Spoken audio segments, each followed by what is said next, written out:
Hey you guys, this is Rafael from Relics.com. Glad to be with you again today. I hope you're all doing well.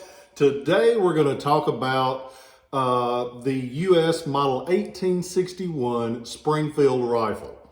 But we're going to talk about one of the contractor-made ones. During the Civil War, it's estimated that they made a little over 1 million 1861 military rifles. 265,129 of those were made at the Springfield Armory in Springfield, Massachusetts. They needed a lot more. So what did the government do? They had contracts with small firms to produce the other 750,000 of them. One of those contractors was Edward Robinson in New York.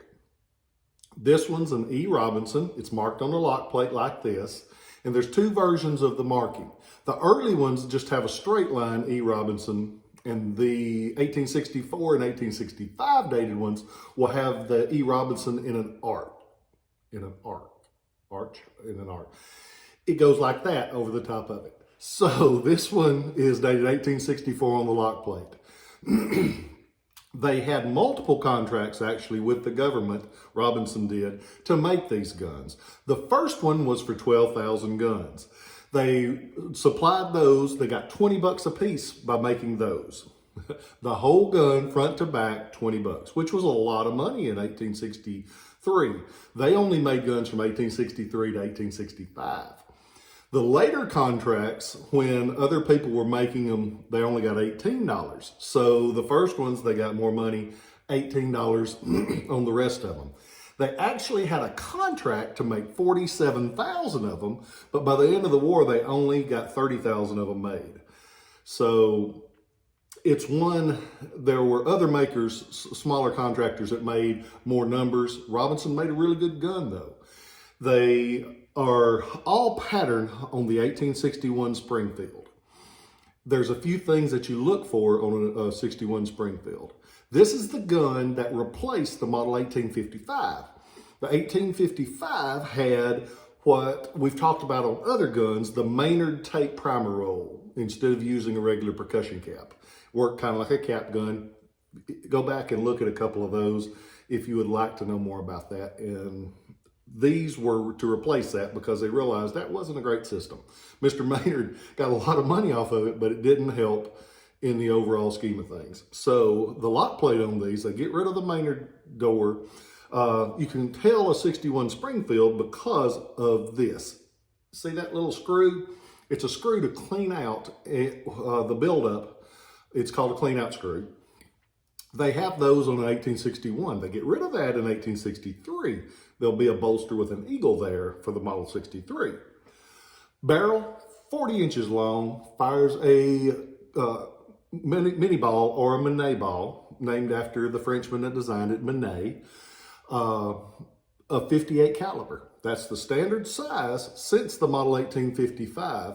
That was instituted by Jefferson Davis, who was Secretary of War at the time. He standardized the sizes to 58 caliber. It's important for these guns, people like the lock plate date to match the barrel date. This one does.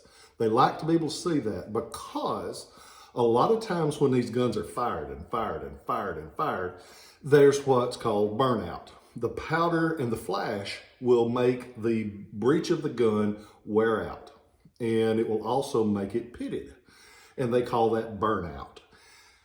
When you have burnout, you can't read the markings a lot of times, and the date is the first to go because it's right there by the nipple, which is where the spark starts to fire the gun. This one you can see really clearly, and people like being able to have the dates visible and have them matching. If the barrel's been replaced, a lot of times it'll have a 63 barrel, 64 lock, and people like them to match.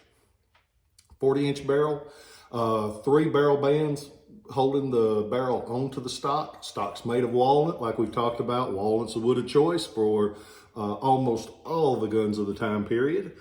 They have a rear sight on these, as stationary front sight, and the rear sight usually has 2 leaves just the pieces that flip up so you can target it better. At the base of the barrel, there's usually, or there should be, a letter V and a letter P, and usually an eagle head, and that's for viewed and proofed. And that's where the barrel was approved for military service by the government inspector. You flip the stock over and you see this. This is the cartouche mark that shows that the government inspector approved the wood, because they inspected all this, because there was, in the early days, there was a lot of crap that they tried to pass off on them. And so the department that inspected all these was called the Ordnance Department. And they are the cats that made sure what was going through was a good enough quality to be durable enough for war. There is a book that goes into good detail on these, because there are a lot of variations and there's a lot of neat information. It's the, as a matter of fact, I happen to have it. It's the U.S. Model 1861 Springfield Rifle Musket. And it's written by Daniel Hartzler, Larry Yance, and James Whisker. Good book. I think it's out of print, but you can still find some copies. It goes into some detail on each of the manufacturers, because there were a lot of manufacturers making that many guns. It's a good book to have. I always tell you, a book, it might cost you $100, but with something like this, if you buy a couple of guns, that's $50 a piece to be sure what you're getting is what you think you're getting. You don't go wrong. If you're going to be in the hobby, spend the money on the books. I know a lot of people, they won't buy a book, they want to borrow yours, and it's just not the same. If you can get a book that's going to help you, it's well worth it. I've got a wall full of them, and because I realize I will never be able to remember all this stuff, but I know the book to go to learn it when I need it. So get a good library. I have a few books. I don't sell a lot of books, but there's a lot of good sellers out there. You can go to North South Trader Magazine. Those guys sell a lot of books. There's a lot of good book dealers out there, a lot of them. So check them out. There's some on the link site on the website, ShilohRelics.com. Go on to Shiloh.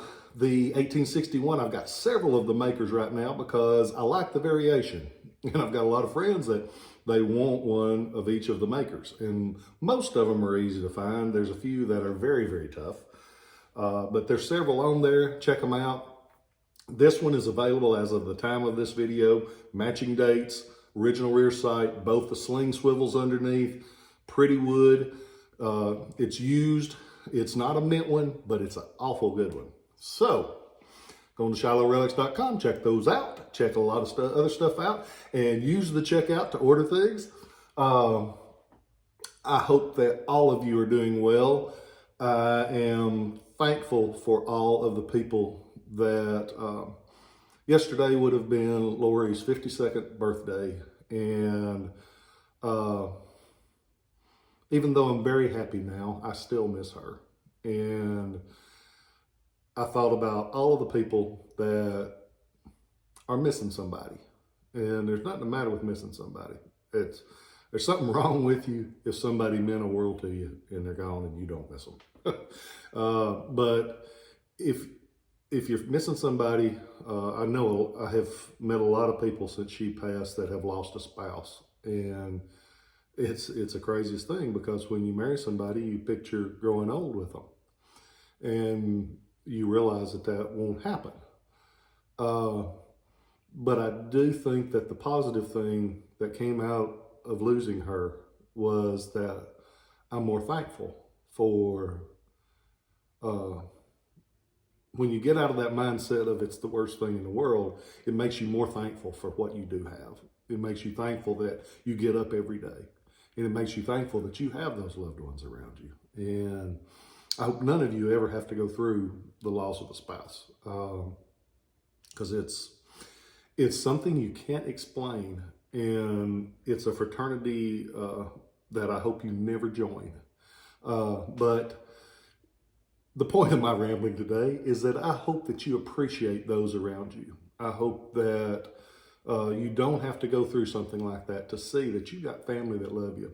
I got a text yesterday morning from my brother, and he said, "You okay?" And 2 simple words, but it meant the world because I know I'm loved. I am very fortunate. I'm very fortunate for my brother, my mom and dad, my daughters, my grandson, my lady friend Catherine. I am so lucky. Appreciate what you've got. Don't take it for granted, and let those that you know care about you know that you love them back. If the last words you hear out of my mouth are "I love you," I'm okay with that. I love you, and I'll catch you next time.